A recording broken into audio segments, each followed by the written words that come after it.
Bom pessoal, aqui é o pastor Douglas Gonçalves e hoje eu quero compartilhar com vocês aqui alguns detalhes de um material extraordinário, um comentário bíblico maravilhoso que eu tenho certeza que vai mudar a sua concepção acerca da qualidade de material que você precisa ter na sua biblioteca.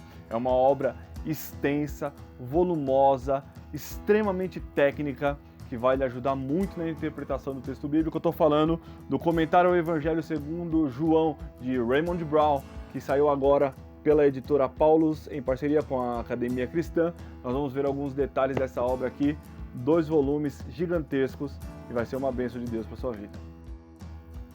Bom pessoal, esse é o comentário ao Evangelho segundo João, de Raymond Brown, lançado pela editora Paulus, em parceria com a Academia Cristã.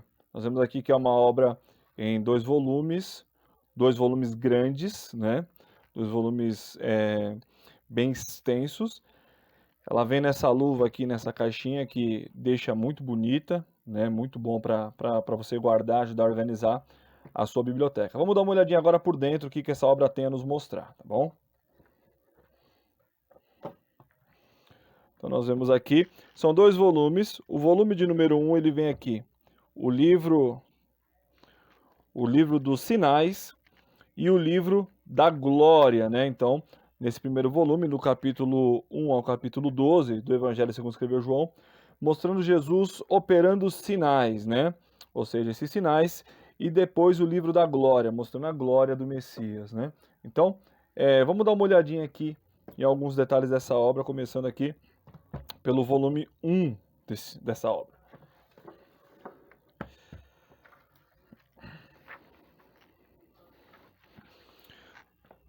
Então vamos lá, nós temos aqui já um sumário, fazendo uma separação, prefácio edição brasileira, principais abreviaturas, uma introdução a este comentário. Atual estado dos estudos joaninos, ele vai dar um panorama aí de em que estado a academia está encontrando os estudos joaninos e a pesquisa mais recente. Olha lá, o problema, soluções possíveis, teoria adotada neste comentário, E nós vamos ver aqui a tradição por trás do quarto evangelho, o valor da informação encontrada somente em João, a questão da dependência dos evangelhos sinóticos, o valor de João na reconstrução do ministério de Jesus. 4. Influências propostas sobre o pensamento religioso do quarto evangelho, o gnosticismo, o pensamento helenista, o judaísmo palestino. 5. Destinatários e propósitos do quarto evangelho. Apologética contra os adeptos de João Batista, controvérsia com os judeus, controvérsia contra os hereges cristãos, encorajamento aos cristãos, gentios e judeus, data da última redação, da redação final do Evangelho, a última data plausível, data mais primitiva, plausível. 7. Identidade do autor e local de composição, evidência externa sobre o autor, evidências internas sobre o autor, correlação da hipótese de João com o autor, com uma teoria moderna de composição, local de composição, questões cruciais na teologia joanina, eclesiologia, sacramentalismo, escatologia, os motivos sapienciais. 9. Idioma, texto e formato literário do Evangelho, algumas considerações sobre o título, o idioma original do Evangelho, o texto grego do Evangelho, o formato poético dos discursos do Evangelho, características notáveis no estilo joanino. 10.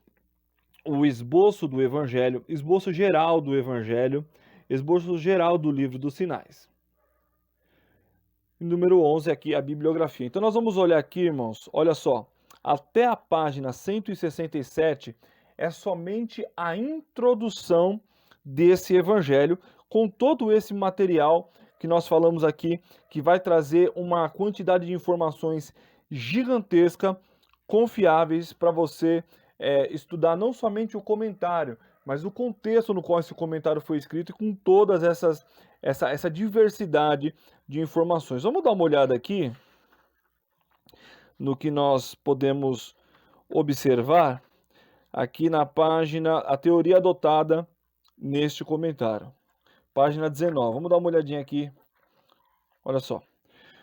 Comentaremos o Evangelho em sua presente ordem sem impor reorganizações. Alguns objetam a este procedimento com base que tal abordagem alcança somente o significado dado às passagens na redação final do Evangelho, e daí talvez somente ao significado de um redator subordinado, em vez do significado do evangelista.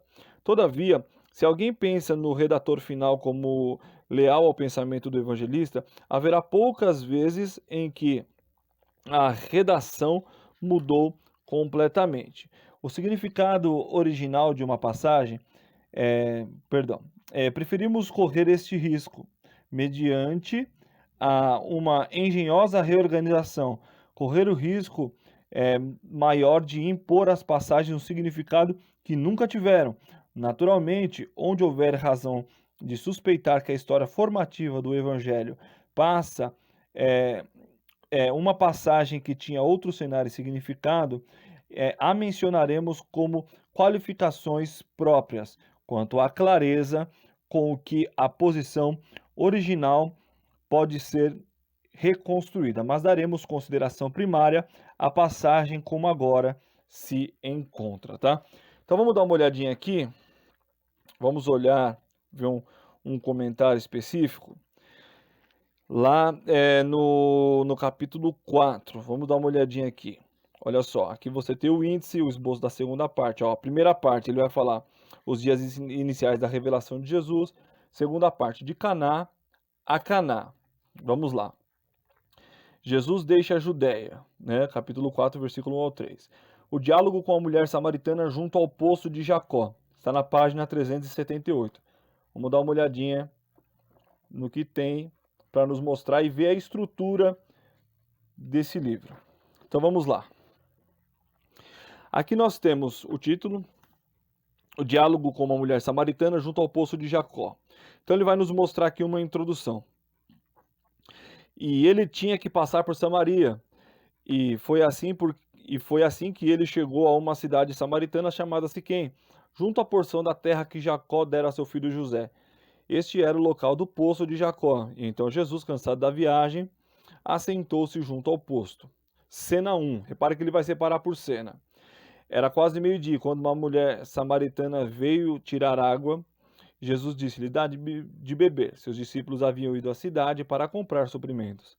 Mas a mulher samaritana lhe disse: tu és judeu, como pode pedir a uma mulher samaritana de beber? Porque os judeus nada usam em comum com os samaritanos, né? E aí ele vai fazer a descrição aqui dos versículos, né?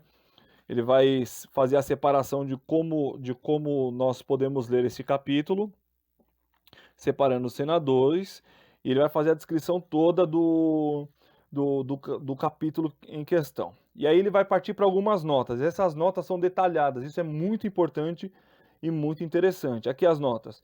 Tinha que passar. Essa não é uma necessidade geográfica, porque, embora a rota principal da Judéia para a Galiléia fosse através de Samaria, Joséfo, em antiguidades judaicas, se Jesus estava no Vale do Jordão, poderia facilmente ter ido rumo ao norte através do vale e então subir para a Galiléia através da garganta de Bet-Shan, evitando Samaria. Em outro lugar do Evangelho, no capítulo 3, versículo 14, a expressão de necessidade significa que estava envolvida a vontade ou plano de Deus, tá? E aí no capítulo 5 ele vai dar uma nota sobre Siquém, aí você vê,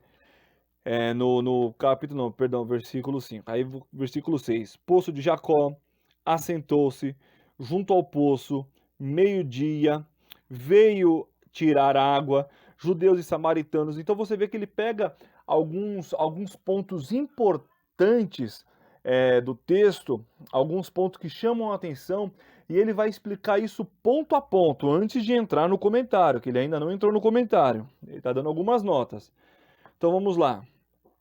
Vamos ver aqui, junto ao poço, literalmente sobre o poço. O poço era vertical e tampado por uma pedra, diz no chão, a literatura de Boismar, né?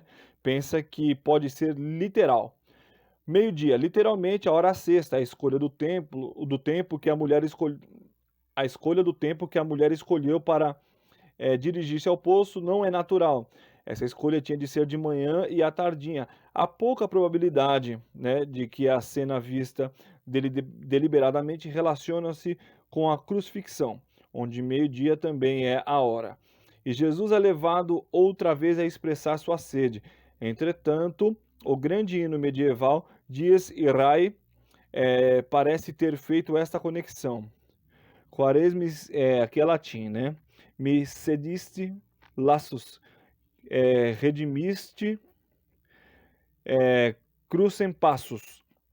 A sugestão de que as horas seriam contadas a partir da meia-noite, então das 6 da manhã, tá? Então você vê que ele vai pegar alguns pontos e ele vai justamente, aqui ó, o dom de Deus, te pede de beber, água viva, Senhor, e lhe falou, maior que Jacó, ancestral, por exemplo, que nos deu esse poço, ele continuando aqui, que salte, chama teu marido, 5 maridos. Então repara, isso aqui são apenas notas, notas que podem te ajudar na compreensão do sermão. Ele ainda não chegou no comentário em si, isso aqui é tudo nota. Olha só, é possível que este seja o Messias, então a comida, fazer a vontade daquele que me enviou, tá? Então você vê aqui, só de notas são 42 notas. Então repare que é um comentário bem técnico, com uma quantidade grandiosa de informações. Aqui nós vamos agora para o comentário. Podemos começar com a questão da plausibilidade histórica da cena. Somente em João se menciona o ministério de Jesus em Samaria. O discurso missionário em Mateus capítulo 10, versículo 5, proíbe os discípulos de entrar em cidade samaritana. Dos sinóticos, Lucas mostra o maior interesse nos samaritanos, em do capítulo 10, do 29 ao 37. Temos a parábola do bom samaritano em 17, do 11 ao 19. Aquele leproso que rende graças é um samaritano. Então aqui nós vamos para o comentário. Depois que você estudou aquelas notas, se familiarizou com alguns pontos importantes, aí ele vem para o comentário. Aí ele vem agora, além do comentário, tem um comentário detalhado, tá? Ele vai detalhar, ele vai esmiuçar o sermão.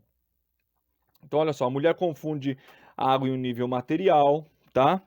E aí você vê a água da vida. Então olha só, é muita informação, é uma quantidade de comentários gigantesca, tá bom? Isso aqui só para nós comentarmos a passagem da mulher samaritana. Isso também nós encontramos essa mesma estrutura no livro de número 2. Olha só, ele tem aqui, já não tem a introdução, porque a introdução obviamente está no livro 1, mas ele tem a mesma estrutura de separar em detalhes. Vamos pegar aqui uma passagem. O livro da glória, a hora de Jesus na qual ele é elevado ao Pai e glorificado a fim de dar o Espírito aos que creem nele e assim gerá-los como filhos de Deus, tá? O livro da glória é a descrição, trajetória ascendente, a elevação. Então, olha só, ele tem aqui, trataremos o livro da glória como o que consistido de 3 partes e uma conclusão, né? Primeira parte, a última ceia, a narrativa da paixão, a segunda parte, o Jesus ressurreto na terceira parte. Então você tem o esboço do livro, da mesma maneira que no livro 1, e ele vai pegar aqui a passagem dos lava-pés, tá?